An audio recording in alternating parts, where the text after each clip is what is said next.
Joining me live is Dr. Kevin Donnelly, Senior Fellow at the Australian Catholic University's PM Glynn Institute and co-author of the Australian Curriculum Review in 2014. Thanks so much for joining us, Dr. Donnelly. First of all, your thoughts on this latest data, over 1 million students involved in this?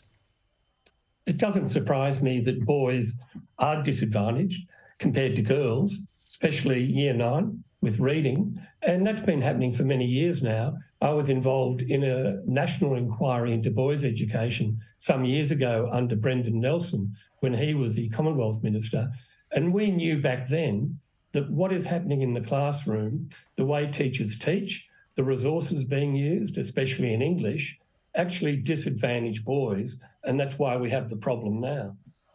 So what exactly are they doing that disadvantages boys? What are they using?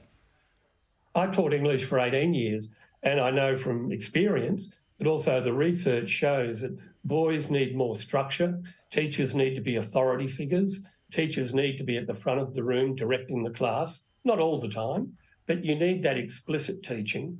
What's happened in Australia over the last 20, 30 years, we moved away to more progressive new age ideas where the teacher is a facilitator or a guide, where the students can move around, work in groups. And really, that doesn't suit boys. Boys need more structure, more discipline. And the way we teach reading and writing, in particular, move towards a particular approach, progressive new age, that girls coped with, girls could learn, but boys are disadvantaged. They don't enjoy or engage with that particular, what I call feminised approach to the curriculum. There's been some commentary on Sky News this morning about the COVID lockdowns and shutting schools down. In your opinion, how much did COVID lockdowns influence these results, do you think? It varies around Australia. As you know, Melbourne was the most locked down city in the world.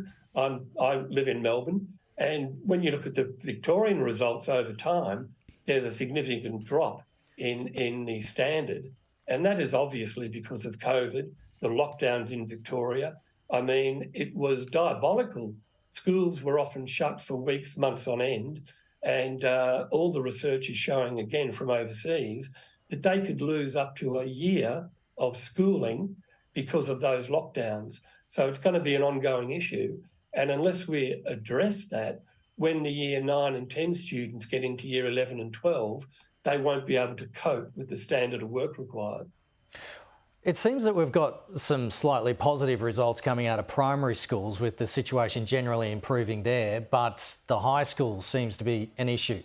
Is that what you're seeing from these results, that the problem is high school, not necessarily primary school at the moment? As a generalisation, I'd agree with that. And there is a Dr. Jennifer Buckingham, who I know, who has done a lot of research into the early years of reading. And in primary school over the last 4 or 5 years, they've started to adopt what they call a phonics phonemic awareness approach to teaching reading, where children have to learn the relationship between letters and sounds, consonants, vowels. We lost that for many, many years, but in lower primary, they're moving back towards what the evidence shows best works. And I think that's why we're getting the improvement at Year 3. That will work its way through the system over the next 4 or 5 years. But what we do have to do is to be more focused on what is happening in the classroom in lower to middle secondary school. And we have to make sure that what happens, the way teachers teach, is actually based on the evidence about what best works. And we know now it's not rocket science what we need to do.